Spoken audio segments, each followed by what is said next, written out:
నమస్తే మిత్రులారా. నేను వెంకట్, అడ్వకేట్ అండ్ డాక్యుమెంట్ రైటర్‌ని. ఈరోజు నేను చెప్పబోయే అంశము సాదా బైనామా అంటే ఏమిటి? సాదా బైనామా ద్వారా ఆస్తిని రిజిస్ట్రేషన్ చేసుకోవడానికి దరఖాస్తు ఎలా చేసుకోవాలి?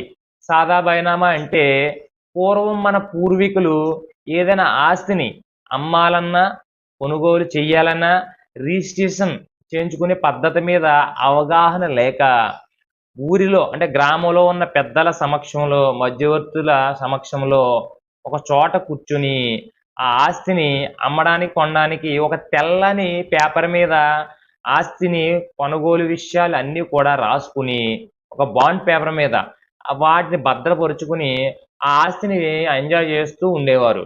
రాను రాను సాదా బైనామా ద్వారా వచ్చిన ఆస్తికి హక్కులు కల్పించి రెవెన్యూ రికార్డులో పొందుపరచాలంటే ఎలా అని అందరూ ఉన్న తరుణంలో మన ఆంధ్రప్రదేశ్ ప్రభుత్వము సాదా బైనామా పద్ధతిలో రిజిస్ట్రేషన్ చేయడానికి కొన్ని నామ్స్ పెట్టింది.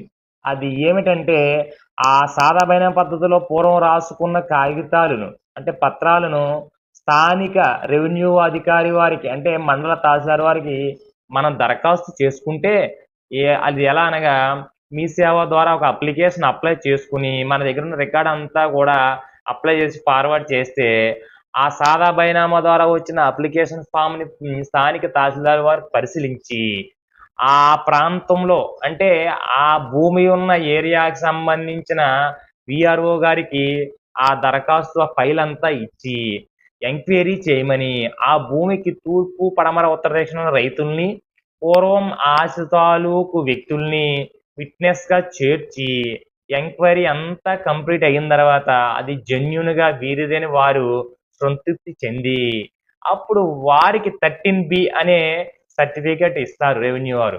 13బి సర్టిఫికేట్ ఇచ్చిన తర్వాత ఆ ఫైల్‌నంతా కూడా స్థానిక ఎంఆర్ఓ వారు ఆ ఏరియా పరిధిలో ఉన్న సబ్ రిజిస్ట్రార్ వారికి ఫార్వర్డ్ చేస్తే, ఫార్వర్డ్ చేసిన తర్వాత మనం వెళ్లి సబ్ రిజిస్ట్రార్ కార్యాలయంలో మా ఫైల్ మీ వద్దకు వచ్చిందండి. సాదా బైనామా పద్ధతిలో మాకు రిజిస్ట్రేషన్ పెట్టుకుంటామండి అని ఒక అప్లికేషన్ అప్లై చేస్తే, అది పరిశీలించి సాదా బైనామా పద్ధతిలో వచ్చిన అప్లికేషన్ రిసీవ్ అయిందో చూసుకొని, మనకి కొద్ది మొత్తంలో గవర్నమెంట్ ఫీజు పెట్టిందండి ఇంత కట్టాలని.